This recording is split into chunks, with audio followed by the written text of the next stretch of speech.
e madrinha de Amanda.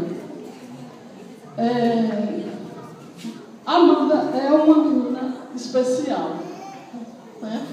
Especial também para a gente, porque ela nasceu, né, ali junto com a gente.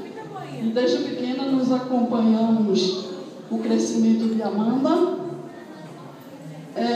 E Amanda, por ser essa menina especial, do jeito dela, ela nos deixou assim, com uma certa assim, mais assim, aproximação, né? E foi criada assim, com mais atenção pelos pais, né? Nina e Marcos, pelos avós e também tendo o acompanhamento da gente. E assim, foi muito lindo o que a mãe Nina, como mãe nova, né?